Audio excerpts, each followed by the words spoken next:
할렐루야. 오늘 저희들 출애굽기 11장 1절 10절 말씀으로 수예배 출애굽기 강의 22번째 시간 말씀을 나누도록 하겠습니다. 오늘 이 말씀은 이제 10번째 재앙 바로 직전까지 9번째 재앙까지를 정리하는 그런 말씀입니다. 성경에서는 어떤 중요한 사건 전에는 이렇게 좀 뜸을 들이는 부분이 있어요.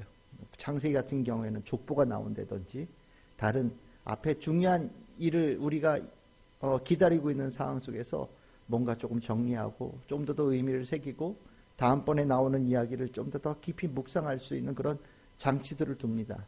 오늘 이 출애굽기 11장 부분도 그런 역할을 하는 장이에요. 우리는 이제 10개의 재앙 이렇게 얘기하지만 마지막 10번째 재앙은 굉장히 길게 나오죠. 거기에 6월절 사건까지 더해져서 아주 긴 사건으로 언급되어집니다. 그래서 12장서부터는 일종의 이스라엘 백성들에게는 영원히 잊을 수 없는 중요한 사건이고 또 이 사건은 예배가 됩니다. 그래서 출애굽의 그 10번째 재앙 그리고 출애굽의 한 과정은 평생 또 주기적으로 반복하면서 그 사건을 기억하고 되새기는 그런 날인 거죠. 우리 어제 현충일 지냈죠. 현충일처럼 우리는 이제 현충일 지나갈 때 뭐 순국선열 뭐 이렇게 얘기하지만 우리 마음속에는 주로 6.25 전쟁 때 돌아가신 분들 이렇게 마음속에 두고 현충일을 지내지 않습니까? 그래서 이제 6월 한 달 시작할 때부터 이제 끝날 때까지 거의 6.25 전쟁 몇 주년 뭐 이런 얘기해가면서 그 사이 나라 지키시고 섬기셨던 분들 이렇게 하는 것처럼 이스라엘 백성들은 이 출애굽 사건이 제가 거듭 말씀드렸듯이 뿌리 체험이에요. 이스라엘 백성을 형성시킨 가장 중요한 체험이고 가장 중요한 사건이 되는 거예요. 그래서 12장서부터 나오는 이 뿌리 체험, 이 중요한 사건을 더 깊이 깨닫게 하려고 하는 의미에서 지금까지 나왔던 9번째까지의 재앙을 한번 이렇게 정리를 해주고 10번째 재앙으로 넘어갑니다. 우리 이제 이 재앙이라고 하는 것에 대해서는 나쁜 일이라고 하는 의미로 우리가 이해가 되지만 실은 이 재앙이라고 하는 것은 하나님의 능력의 나타나심이라고 이해해도 됩니다.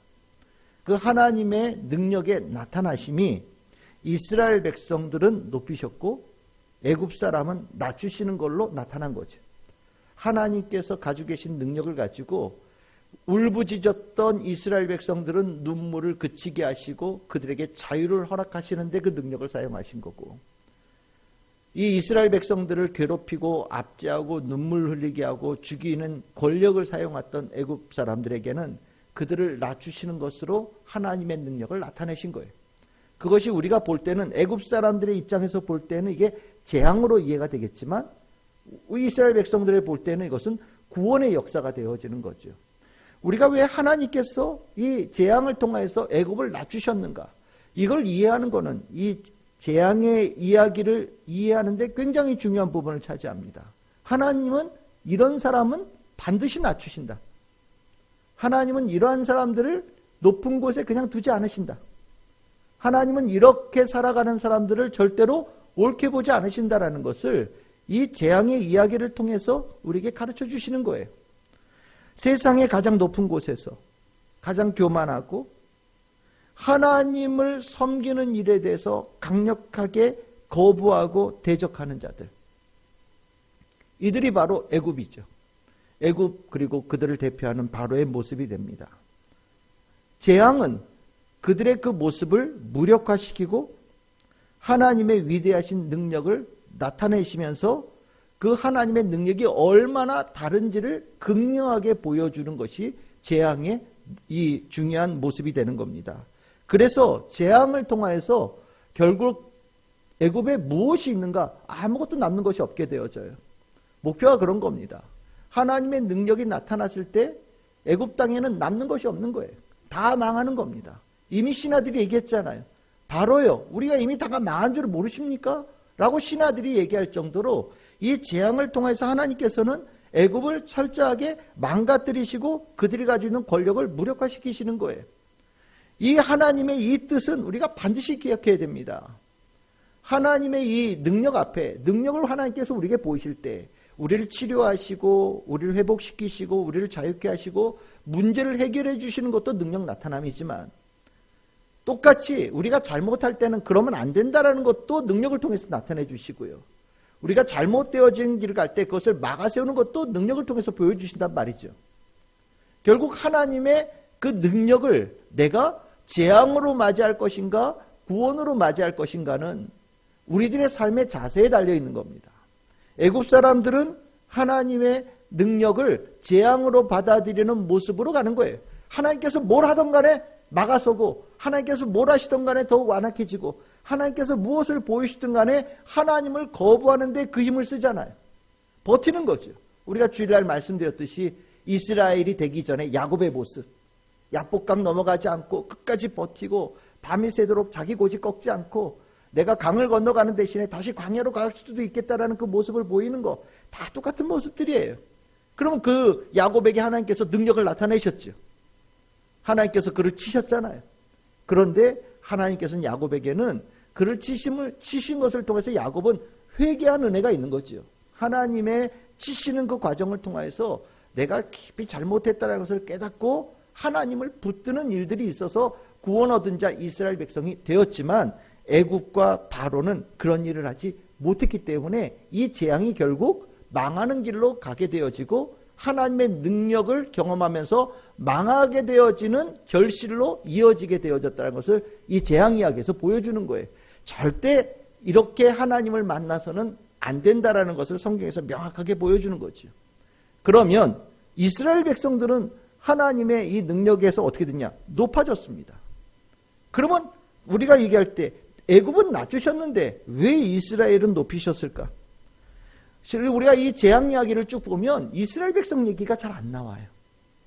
재앙을 내릴 때 바로와 애굽 사람들의 반응은 굉장히 많이 나오는데 이스라엘 백성들의 반응은 거의 나오지 않습니다. 이게 왜 신기하냐면 그 앞전에는 재앙이 시작되기 전에는 굉장히 많은 말들이 있었거든요. 모세 너 때문에 우리가 괴롭힘을 당했다든지 너 때문에 우리가 더 죽일 일을 당했다든지 수많은 말들이 있는데 막상 이 재앙이 시작되어지고 난 다음에 이스라엘 백성들은 아무 말도 하지 않습니다. 아무 말을 하지 않는다라는 것을 어떻게 이해하면 좋을까?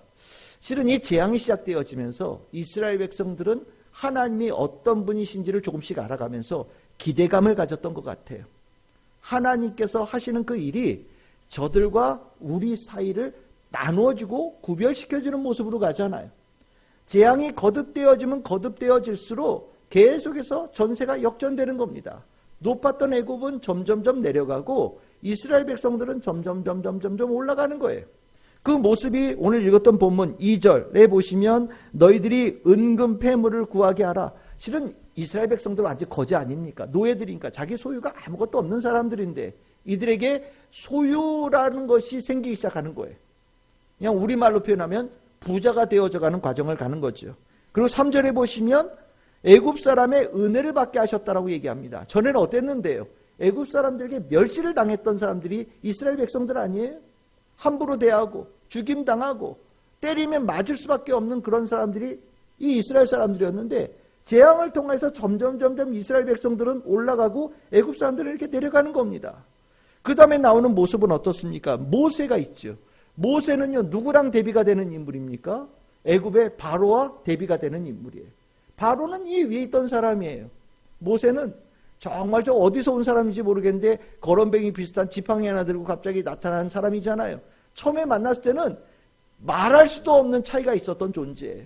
그런데 점점점 재앙이 되어지면서 모세는 점점점 올라가고요. 바로는 점점점 추락하는 거예요. 그러면서 이게 뭐라고 표현됩니까? 모세가 애굽 땅에 있는 바로의 신하와 백성의 눈에 위대하게 보였다. 이게 점점점 이렇게 기울어지는 것이 명확하게 나타났다는 거죠. 결국 이스라엘 백성들은요, 재앙이 하나씩 더해져감을 통하여서 이 시소처럼 하나가 내려가면 하나가 올라가는 것을 느끼기 시작했고 기대감을 가지기 시작했다는 거죠. 하나님에 대한 기대감. 그 기대감은 소망이 되어지고 우리가 이 소망을 우리는 믿음이라고 표현합니다. 기대하게 되어진다라고 하는 것은요, 굉장히 중요한 거예요. 기다린다라는 것, 이것이 우리의 모습의 믿음에 아주 중요한 거거든요. 어떤 모습으로 기다립니까? 하나님의 이루실 그 일을 온전하고 아름답고 거룩하고 귀하고 멋진 승리라는 것을 알고 기대하는 거 아니겠습니까? 그냥 막상 견디는 게 아니에요. 뭔가 꿈을 가지고 기다린다라는 거죠.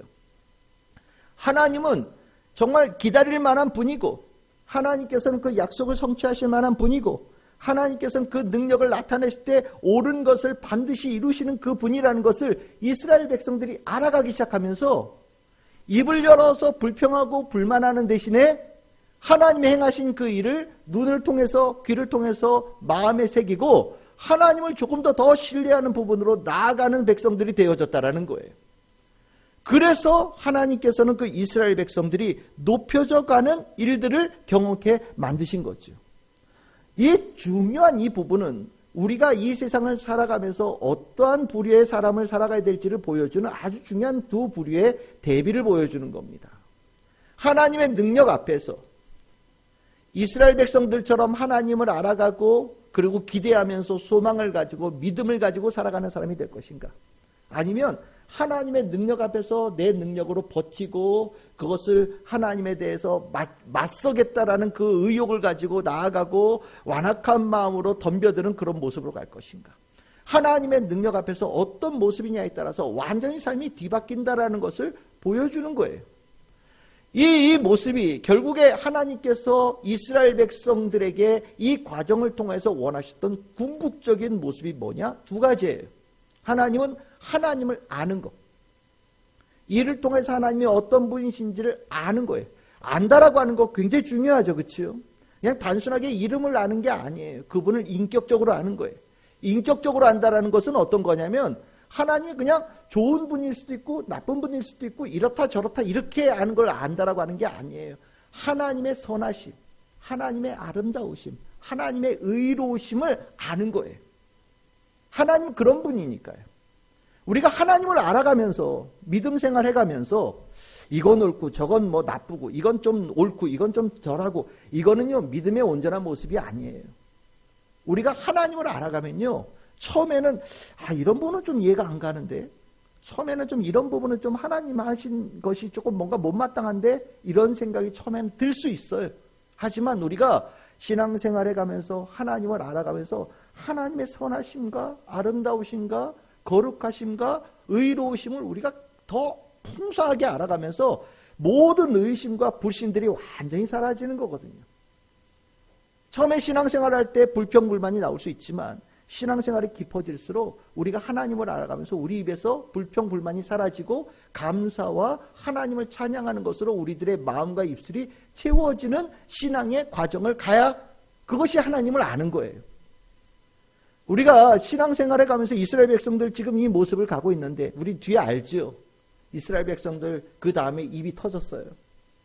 하나님을 알았는 줄 알았는데 하나님 몰라가지고 불평불만 막 쏟아지면서 그들이 광야에서 어떤 운명을 처했는지 우리는 알고 있어요. 우리가 신앙생활을 해가면서 목표는 딱 하나예요. 분명한 목표가 있는 거예요. 하나님을 알아가는 거예요. 하나님을 알아가면서 하나님의 진짜의 모습을 내가 인격적으로 완전히 받아들이고 신뢰하는 겁니다. 그 신뢰함이 우리들의 신앙을 지켜주는 거예요. 하나님을 신뢰하는 자는요, 사단마귀가 역사할 틈이 없어요. 근데 하나님을 모르고 하나님을 신뢰하지 못하면 사단이 들어와서 불신을 집어넣고 의심하게 만들고 불평과 불만을 하게 만드는 거거든요. 실은 수많은 성도들이 이 문제에 넘어지고 있는 거예요. 교회가 수도 없이 있어도 교회 주변을 떠돌고 있는 많은 영혼들이 있잖아요. 우리가 주일날 말씀드렸듯이 전에 교회 다녔는데요 라고 하는 분들이 너무너무 많아요.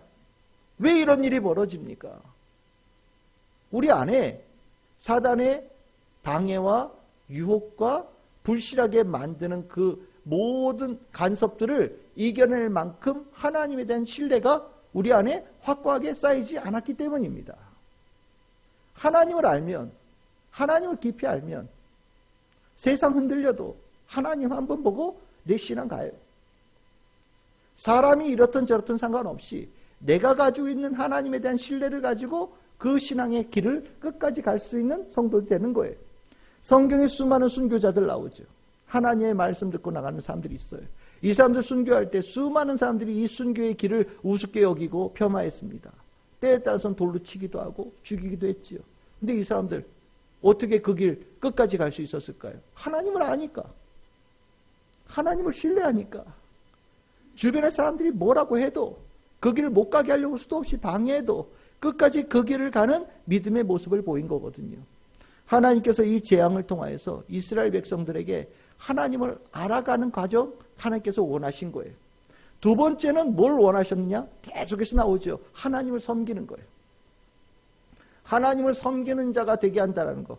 내 백성 애굽 땅에 나와서 시내산에 가서 하나님을 섬기는 자가 되기를 원한다라는 게 하나님께서 바로에게 명령하신 내용이거든요. 결국 이스라엘 백성들은 이 과정을 통해서 하나님을 섬기는 자로 서는 것이 하나님께서 가지고 계셨던 목표예요. 섬긴다라는 게 뭡니까? 단순하게 와서 그냥 예배드리고 단순하게 와서 뭐 시간 1시간 보내고 이게 섬기는 게 아니에요. 섬긴다라는 거는 온 마음으로 섬기는 겁니다. 온 삶으로 섬기는 거예요. 완전히 하나님께 내 삶을 완전히 종속시키고 맡기고 연결시키고 한 운명 공동체로 살아가는 거예요. 이게 섬기는 겁니다. 이익이 되면 섬기고 이익이 되지 않으면 섬기지 않고 뭐 12시간 중에 1시간은 섬기고 그거 했으니까 나머지 11시간은 그것과 상관없이 살고 이런 거 아니에요. 하나님께서 이스라엘 백성들을 출애굽시키셔서 그 이스라엘 백성들에게 원하신 게 뭐냐? 하루 24시간 일주일 내내 하나님의 말씀을 붙잡고 하나님 말씀대로 살아가는 하나님 백성 되기를 원하셨어요. 내가 너희들을 그래서 선택했다. 그래서 내가 너희들을 구원했다. 내가 너희들을 그래서 거룩한 백성이 되게 하기를 원한다 라고 하나님께서 말씀하시잖아요. 섬긴다라고 하는 거, 이거 굉장히 중요한 거예요. 오늘 우리는 주님께 섬기는 자의 모습으로 살아가고 오늘 이 시간에 우리가 섬기는 모습으로 예배를 드리는 겁니다. 섬기는 데 문제가 있으면 결국에 하나님보다 더 크게 보이고 하나님보다 더 반짝반짝하게 보이고 하나님보다 지금 당장 나의 삶에 이득이 되어지는 것을 따라가게 되어져 있어요. 그럼 뭐냐? 하나님을 섬기는 게 아니게 되는 거예요. 이스라엘 백성들에게 하나님은 너희들이 하나님께 너희들의 삶을 다 맡길 만한 분이라는 것을 완전하게 보여주신 겁니다. 하나님을 신뢰하고 기대어가면 내가 너희들을 가장 높여주는 존재가 되게 해주겠다. 재앙을 통해서 확실하게 다 보여주신 거거든요. 여러분들이 구원받은 과정에서도 다 그 과정을 겪으셨을 거라고 저는 생각합니다. 정말 내가 한없는 죄인인 나를, 아무 공로 없는 나를 하나님께서 예수를 통해서 나를 구원하여 주신 것, 모든 것은 하나님의 전적인 은총이다. 여러분들 다 그렇게 고백하고 계시죠? 그 고백 속에서 우리는 하나님을 섬기는 자, 하나님을 믿고 따르는 성도의 삶을 사는 거예요. 모든 삶을 다 동원해서, 내 삶을 다 동원해서.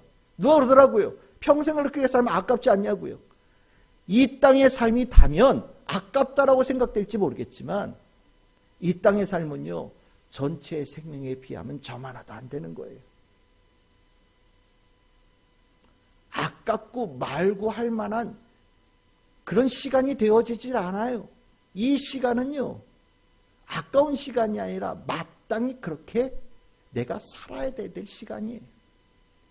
그 짧은 동안의 신앙을 하나님께서 귀하게 여기셔서 우리에게 영원한 생명의 축복을 주시잖아요. 우리는 그 마음을 가지고 내가 이 세상에서 하나님께 나에게 허락하시는 이 삶을 하나님을 섬기는 자로서 가장 아름답게 살아가고 그것에 대한 자부심을 가지고 살아가는 것이 성도의 삶이어야 됩니다. 굉장히 중요한 거예요. 하나님을 아는 거, 하나님을 섬기는 거. 출애굽을 통하여서 하나님께서 이스라엘 백성들에게 가르치고자 했던 내용이에요. 결국 하나님은 이 과정을 애굽 사람들에게도 똑같이 하신 겁니다. 재앙을 통해서 하나님 알아가기를 원하신 거고요. 그들도 마음 변해서 이스라엘 백성들처럼 하나님 섬기는 자가 되어지기를 원하신 거예요. 그런데 그들은 어땠느냐? 완악해서 그것을 행하지 않은 것뿐이죠. 결국 이스라엘 백성들이 어떻게 하나님을 전적으로 신뢰할 수 있었을까? 이거는 좀 다른 문제지만 이스라엘 백성들은요, 정말 아무것도 없었어요. 이 세상에 기대고 살 만한 게 아무것도 없던 사람들입니다. 그래서 하나님을 의지하기가 훨씬 더 용이했을 수도 있어요. 거기에 비하면 애굽 사람들, 특별히 바로는 너무 가진 게 많았어요. 자신들의 삶에 어려움이 있어도 이런저런 것으로 해결할 수 있는 능력이 이스라엘 사람들과는 비교할 수 없을 정도로 많았던 사람이란 말이죠. 그럼 이 문제를 우리에게 똑같이 적용하면 어떻게 되냐? 여러분들 9가지 재앙들 쭉 있지만 여러분들 생각해 봅시다. 온 땅에 피가 물들었다고 칩시다. 여러분들 먹을 물이 없어요. 그럼 여러분들 어떻게 하시겠습니까? 요즘 애들 그럴 거예요. 정수기 쓰면 되죠. 네. 정수기 쓰면 되죠. 그렇죠? 개구리가 온 땅에서 올라왔어요. 이렇게 뭐가 올라와요. 그럼 어떻게 해요? 약쳐서 죽이면 되죠. 그렇죠? 이게 피부병 같이 걸려요. 그럼 어떻게 해요? 병원 가서 약 바르면 되죠. 모기가 막 날아다녀서 사람들을 괴롭힌대요. 그거 방역 잘하고 모기장 치고 잘 살면 되죠. 모기 기피제 바르면 되지 않겠습니까? 그렇죠? 우박 내려요. 이스라엘 사람들은 집이 어땠는지 모르지만 우박 내리면 다 맞아 죽을 사람들 아니겠습니까? 근데 요즘 사람들 우박 내리면 우리 집은요 우박 내려도 끄떡없어요. 밖에 우박이 내리나 우리 집에서 난 우박 오는지도 몰랐네? 아마 그러고 다 살 거예요. 무슨 소리입니까? 바로가 하나님의 능력 앞에서 완악하게 되어질 수 있는 조건들보다 현재 우리가 누리고 있는 조건이 훨씬 더 세요. 우리가 하나님의 능력 앞에서 바로처럼 완악하게 버티고 있지 않은지를 돌아봐야 된다는 겁니다. 실은 버티고 있는 것 같아요. 나 같으면, 저 같으면 하나님 앞에 와서 회개하고 무릎 꿇고 이미 엎드러졌어야 될 만한 상황인 것 같은데도 웬만하면 버티더라고요. 끝까지 버티더라고요. 이 상황이면 분명히 하나님께서 신호를 주시고 또 주신 것처럼 나는 보이는데 능력들이 탁월해서 끄떡없어요. 우린 바로 보면서 대단하다는 생각 들죠. 이렇게 완악할 수 있을까? 글쎄요. 바로의 완악함하고 현대인의 완악함 중에 누가 셀까요? 저는 아마 요즘 사람들이 더 세지 않을까 싶기도 해요. 하나님의 능력은요, 이때나 지금이나 똑같으십니다. 하나님은 변함이 없으신 분이에요. 하나님은 자신을 드러내시죠. 우리는 계시한다라고 표현합니다. 하나님은 자기를 드러내실 때 하나님의 목적은 딱 하나예요. 하나님을 알고 하나님을 섬기는 겁니다. 하나님의 백성 되는 거예요. 구원받는 자가 되는 겁니다. 하나님의 능력 앞에서 내 능력 완전히 내려놓고 하나님 앞에 엎드리는 자가 되어지기를 원하시는 거예요. 하나님의 능력은 하나님께서 보이시지만 요즘에는 그것을 깨달을 수 있는 여건들이 참 어려워지고 있는 상황 속에서 혹 이때의 이 모습이 하나님께서 우리에게 말씀하시고자 하는 그것을 내가 제대로 듣고 있지 못하는 것은 아닌가 우리는 돌아봐야 될 자기 스스로의 돌아보는 회개의 모습이 우리에게는 꼭 필요하다는 생각이 듭니다. 오늘 이 본문에서 쭉 보시면 끝에 9절 10절 나오죠. 9번째 재앙까지 해서 있었던 과정의 이야기를 요약한 거예요. 이 과정은 이거다 이렇게 얘기한 거예요. 뭐라고 나옵니까? 여호와께서 모세에게 이르시기를 바로가 너희 말을 듣지 아니할 것이다. 완악해서요. 그러므로 내가 애굽 땅에서 나의 기적을 나의 능력을 나타낼 것이다. 내가 얼마나 위대한 능력을 가진 존재인지를 나를 보여줄 것이다. 그래서 10절에 보시면 모세와 아론이 이 모든 기적을 바로 앞에서 하나도 남김없이 다 행하였지만 하나님의 능력이 얼마나 크신지를 다 보여주었지만 여호와께서 바로의 마음을 완악하게 하셨으므로 이 부분에 대해서는 여러 가지 신학적인 이견이 있지만 분명한 것은 바로가 하나님께서 완악함을 풀 수 있는 기회를 스스로 다 놓친 것은 확실합니다. 결국 그 완악함이 하나님의 능력 앞에서도 무릎 꿇지 아니하는 결과로 나타날 것이고 결국 그가 이스라엘 자손을 그 나라에서 보내지 아니하는 어리석은 판단을 하게 될 것이다. 결국 그들은 보내지 않을 때 하나님께서 그들을 죽음이라고 하는 멸망을 보내시고 이스라엘 백성들을 끄집어내시는 구원의 역사를 직접 이루실 것이다라고 하는 것이 지금까지의 있었던 일을 요약하는 본문이라는 거죠. 결국 여기서 하나님의 능력 앞에 하나님의 능력을 제대로 이해하지 못한 바로의 완악함의 이 모습이 얼마나 하나님께서 마음 깊이 분노하시고 또 이 모습을 얼마나 미워하시는 모습인지를 우리에게 분명히 가르쳐주는 메시지가 이 안에 나온다라고 이해하셔야 되겠다는 생각이 듭니다. 저는 이 10가지의 재앙 이 이야기를 계속해서 여러분들과 말씀을 나누면서 이게 우리에게 하시는 말씀이에요. 남의 얘기가 아닙니다. 이걸 남의 얘기로 읽으면 아무런 깨달음을 얻지 못해요. 3,000년 전에 4,000년 전에 있었던 말씀으로만 이해하면 아무런 느낌도 받을 수 없어요. 그냥 첫 번째 재앙은 뭐, 두 번째 재앙은 뭐, 이거밖에 이해할 게 없어요. 하지만 이것을 지금 이 시대에 하나님께서 성도들에게 하시는 말씀이라고 이해하면 내가 바로와 같은 존재인가, 내가 이스라엘 백성과 같은 존재인가를 나를 보게 되게 돼 있어요. 하나님은 끊임없이 말씀하십니다. 하나님은 끊임없이 자기를 드러내셔요. 오늘 이 자리도 이 말씀을 통해서 자기를 드러내시는 생명의 자리라고 저는 믿습니다.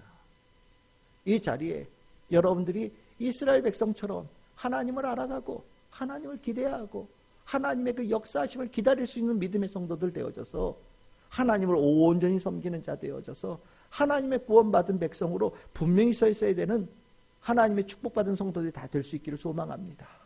세상의 완악한 자들, 하나님의 말씀에 마음을 닫고 더 하나님의 능력 앞에서 자신을 꽁꽁 싸매고 버티고 있는 이들을 향하여서 우리는 애통하는 마음으로 기도해야 돼요. 사랑하는 마음으로 기도해야 됩니다. 우리는 알지 못하지만 하나님은 때가 있으시다라고 늘 얘기하시니까 그 때가 있는 한 누구도 돌이킬 수 없는 결정이 되어지는 거예요. 그 때가 언제인지는 우리는 알 수 없습니다. 우리는 그 때를 실은 그렇게 바라지도 않는 경우들도 있어요. 하지만 그때는 우리가 사랑하는 이들과 운명을 달리해야 되는 시간이 될 수도 있다는 것을 우리 마음속에 깊이 간직해야 됩니다.